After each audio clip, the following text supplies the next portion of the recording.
Thank you for joining us for 7th Annual Roku Developer Summit. I'm Nicole Summerall, Developer Advocate for Partner Engineering and Developer Relations, and today I want to share with you information about our developer community and provide transparency on initiatives and investments we're making for our developers to be successful, developing apps for Roku devices and our ecosystem. Some topics I'm going to cover in today's presentation include: where is our community?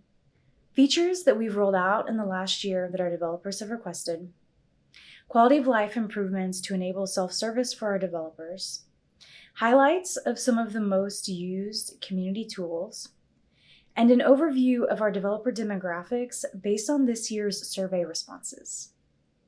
So let's jump right in. Where is our community? When we talk about our developer community, we are typically referring to all of the developers who build apps for Roku devices using our proprietary language BrightScript and Scene Graph framework. Our developers congregate in virtual spaces, and we do our best to be present in those same spaces to engage and support our developers in a variety of ways. Our three largest communities are the Roku Developer Slack channel, the Roku Community Developer Forum, and Stack Overflow. So let's look at our two largest communities, the Roku Developer Slack and the Roku Community Developer Forum. The Roku Developer Slack is a public Slack channel owned by one of our most prominent community members and organically supports our developer ecosystem. If you've ever asked a question on the developer Slack, chances are one of the folks that responded to you was a BrightScript and Scene Graph developer that has been contributing to our community for many years. Roku Partner Engineering and Developer Relations wants to give a wholehearted thank you to all of the prominent community voices that have helped shape, influence, and grow our community to where it is today. Right now, we have over 1,500 developers from around the world participating in open discussions in the Roku Developer Slack. One of the best features of the Slack channel is that you can often get quick responses from experienced developers on topics such as BrightScript, Scene Graph, community tools such as Visual Studio Code Extension and BrighterScript, but more on that later.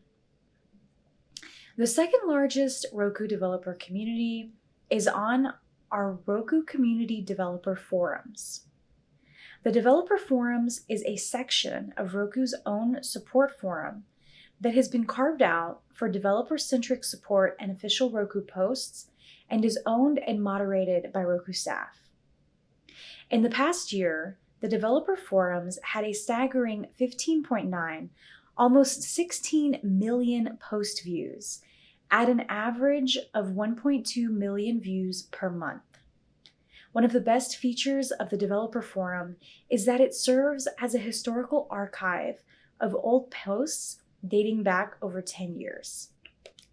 Next, I quickly want to cover some feature support that we've released in the last year. We recently released support for Google Analytics 4. As Google is migrating away from Universal Analytics, developers need to use Google Analytics 4 to collect event-based data from their apps. Thank you to our community for requesting this feature. We also rolled out additional features to our Roku Resource Monitor tool. With our latest release of Roku Resource Monitor 2.1, we added feature support for tracking rendezvous, device registry usage, and displaying graphics render rates. Let's dive into quality of life updates.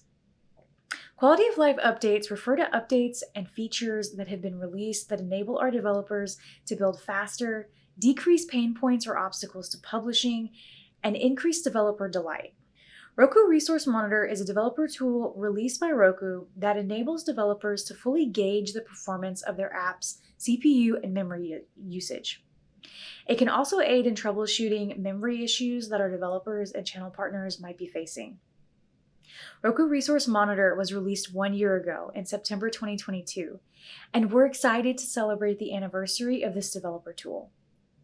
To give you an idea of why we're so excited and invested in making Roku Resource Monitor as valuable as possible to our developers, I want to quickly run through what life was like before we released the tool 1 year ago.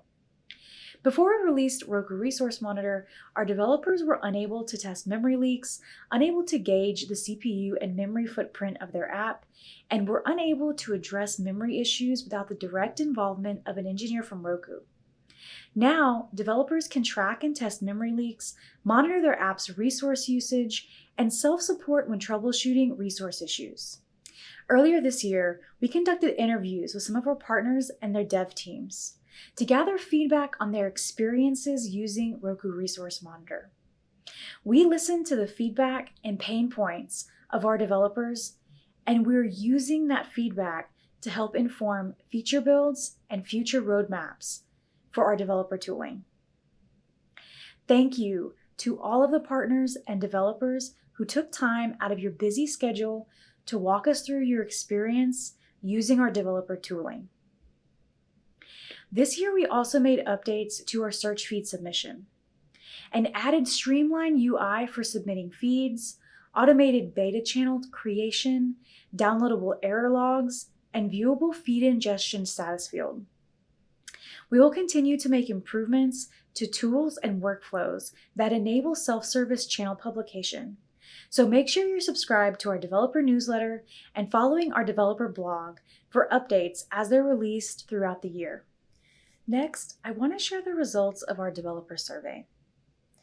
As many of you may have seen, earlier this year we released a survey to our developer community asking for education background information, years of developmental experience, as well as open feedback about our developer resources and tooling.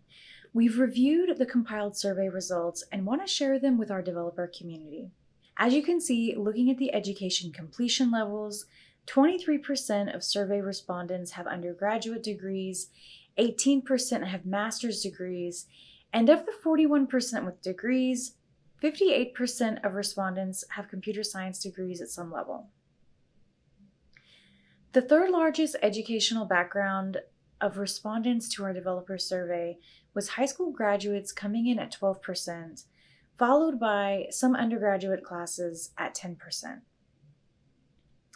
We also asked our developers to share their years of experience as a software engineer or doing development, and 48% of respondents reported as having 10 or more years of experience, and 24% of respondents have 1 to 3 years of development experience.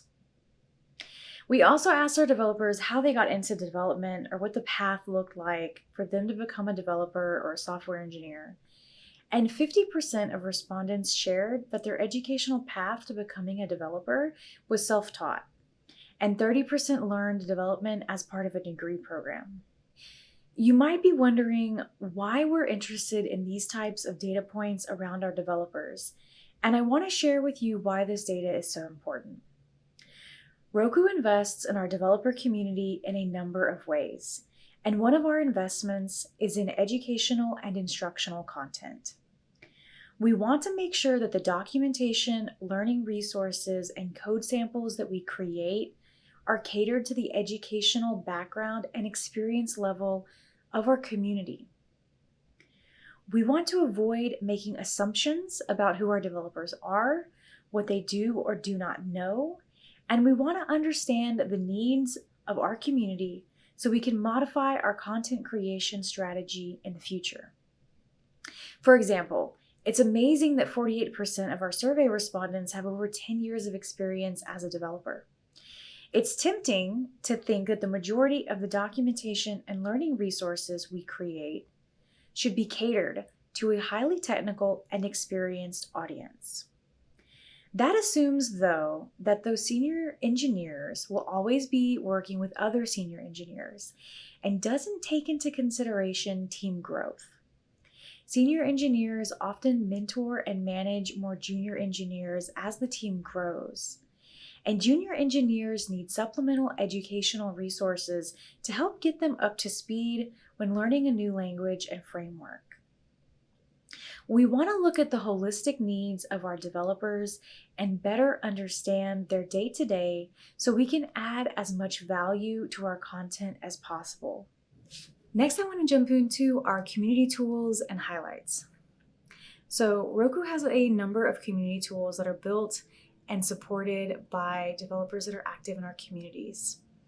So the most popular community tool is the Visual Studio Code BrightScript language extension, and this is supported by Bromley Plum. Our second most popular tool is BrighterScript. So BrighterScript is a compiler that adds features not natively supported in BrightScript. And this community tool is supported by Bromley Plum and Andrew Ashbecker. We also want to shout out Rooibos, which is a testing framework created and supported by George Cook. If you've been in our developer community for a while, you've probably run into George on more than one occasion. So thank you so much for everything that you do. BS Linter is also a linter for BrightScript and BrighterScript, and that is supported by Philippe Elsas. And BRS Fiddle, which is a simple code editor for playing with BrightScript, and it's supported by Marcelo Carbal. If you've ever used a fiddle for JavaScript or PHP, it's the exact same thing. It's a web browser-based page that you can put in your code. It'll have an output console. It'll render the behavior. And it's just a great opportunity to just, play freely with BrightScript as a language. So thank you so much to everybody who continues to contribute to our community. And next I want to jump into just some metrics around the Visual Studio Code BrightScript language extension. So we've got about 3,000 average unique monthly users that are using the BrightScript language extension, with an average of almost 42,000 sessions per month. There's an average of almost 200,000 debug sessions per month, and of the 3,000-ish developers, about 11% have the debug protocol enabled. And then, of course, everyone wants to know about operating system breakdown. So about 46% of our users are using Windows operating system, 44% on Macs, and 10% are using Linux operating system. So that's about it for my part of the presentation. Thank you so much for joining us for the Developer Summit. And up next is the Roku Developer Tools panel. So join us in celebrating the 1-year anniversary of Roku Resource Monitor, and you're going to get to meet the team that supports Roku Resource Monitor. Ram, Kevin, and Chris will be up next, so don't go anywhere. And once again, thank you so much for joining us for our 7th annual Roku Developer Summit.